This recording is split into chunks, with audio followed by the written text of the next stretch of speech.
Buenos días a todos, mi nombre es Sandra Marcela Acevedo González, soy estudiante de Ciencia Política de la Universidad Nacional Abierta y a Distancia.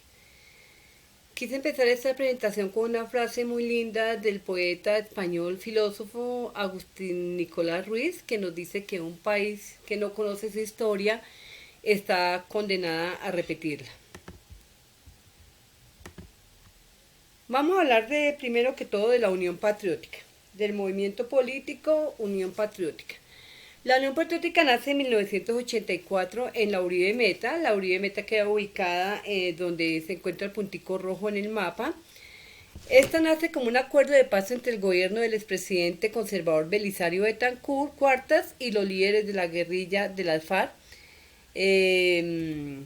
Manuel Marulanda Vélez, que era en esa época el comandante, era conocido con el alias de Tiro Fijo, y el campesino Jacobo Arenas Pérez, comandante ideológico del partido político. La Unión Patriótica, estaba conformada especialmente por exguerrilleros que querían la paz, exguerrilleros de la FARC, miembros del Partido Comunista, miembros de las juventudes, miembros del sindicato, miembros comunales, de las veredas, de los pueblos, de las ciudades, estudiantes, dirigentes del Partido Liberal, dirigentes del Partido Conservador y también indígenas. Es decir, que la Unión Patriótica era el puente entre la guerra y la paz, siendo la esperanza de nuestro país para aquellos años. La Unión Patriótica se convierte en la primera fuerza de izquierda que obtuvo mayor votación en las elecciones de 1986. Es ahí donde comienza el problema. Puesto que fueron elegidos 14 congresistas, 18 diputados, 335 concejales, lo que convierte al país en una fuerza política fuerte. Lo que convierte a la Unión Patriótica en una fuerza política fuerte. Para esas mismas elecciones el ex candidato Jaime Pardo Leal alcanzó 320.000 votos, pero así como el partido político incurre en su fuerza política, asimismo inicia la herida de muerte hacia el partido. Pues en este año comienzan los asesinatos, las desapariciones, los desplazamientos, las amenazas a un sinnúmero de militantes del partido político, entre ellos candidatos presidenciales, y recordemos que hay algunos que fueron asesinados. La violencia política en esos años marca el desarrollo político del país, donde uno de los episodios trascendentales fue la famosa Guerra Sucia, que fue donde comenzó el asesinato de la Unión Patriótica, y no sé si ustedes recuerdan que ese episodio lo llamaron como el baile rojo. Fue donde aparecían asesinados hasta 40 personas de un municipio, militantes de la Unión Patriótica, donde a los militantes de la Unión Patriótica les tocó salir huyendo hacia otros países, refugiarse en otras regiones. Estos militantes eran perseguidos por agentes estatales políticos, por paramilitares, entre ellos recordemos a Rodríguez Gacha, que fue un miembro de la FARC que atentó contra la Unión Patriótica, y algunos entes estatales que también todavía no se ha hecho la investigación concreta, aún después de 30 años, pero también tuvo que ver el Estado en el genocidio de la UP.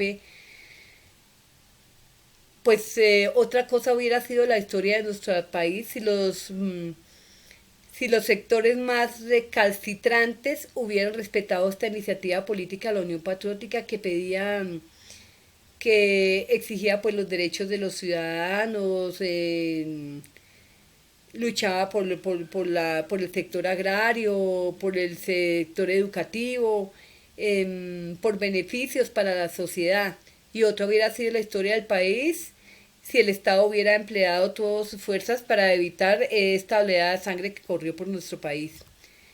Las víctimas y familiares de la Unión Patriótica, acá en la imagen vemos muchos de las víctimas, de los militantes que fueron asesinados y que hoy los llevamos en nuestra memoria, fueron reparadas por el Estado como víctimas del conflicto armado. pero los familiares de estas víctimas no quieren tanto que sean reparados como víctimas del conflicto armado, sino quieren que se sepa la verdad, que se haga justicia y que el país tenga la suficiente memoria para no olvidar este pasaje trágico de la historia del genocidio de la UP.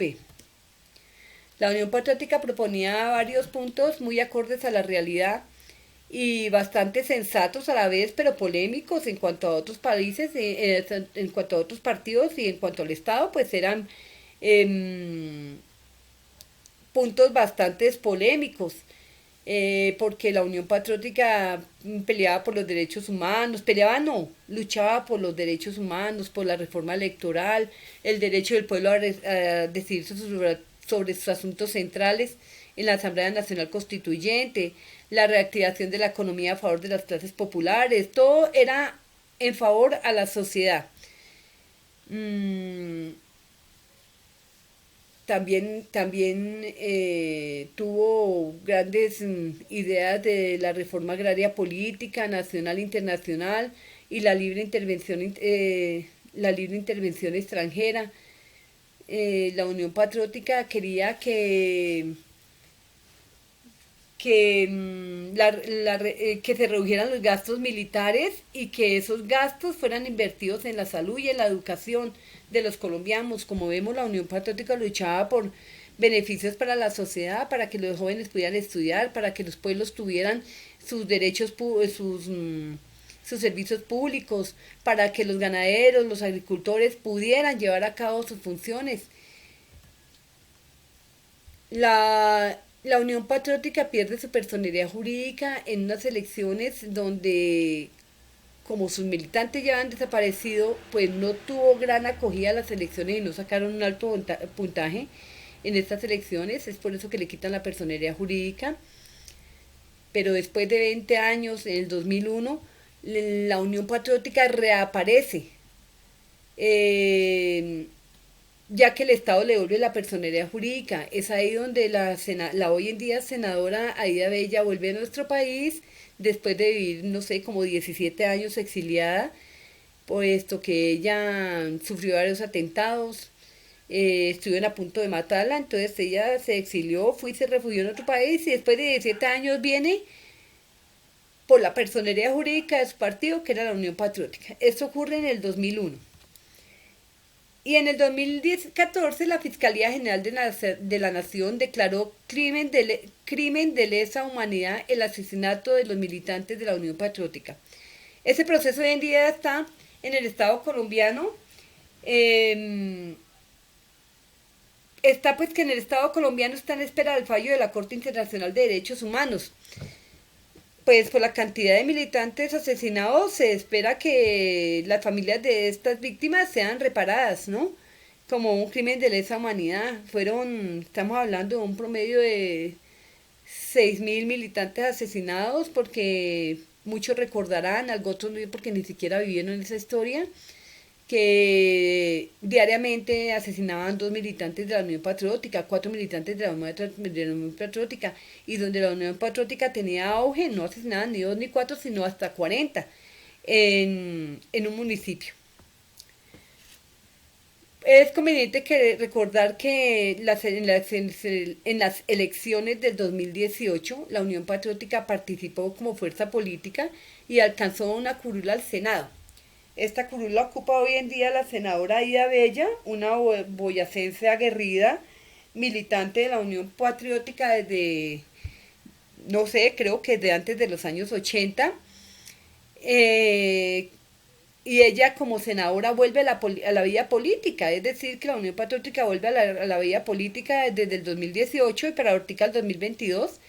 La Unión Patriótica está con fuerza. Sus militantes ya con fuerza están irrumpiendo en la vida política y participando de las elecciones de Ortica del 2022. Pues el genocidio de la Unión Patriótica nos lleva a analizar, a pensar que el respeto a la vida es lo más importante por encima de la manera de pensar y de la posición de política. Del poder compartir lo que se piensa abiertamente sin miedo a morir es lo que necesita nuestra sociedad. Pues es el camino que los colombianos debemos seguir. El poder compartir lo que se piensa abiertamente sin miedo a morir. Y es el momento de que los colombianos comencemos a rescatar del olvido la propia historia, porque esto es lo que va a permitir construir un futuro distinto como una solución política.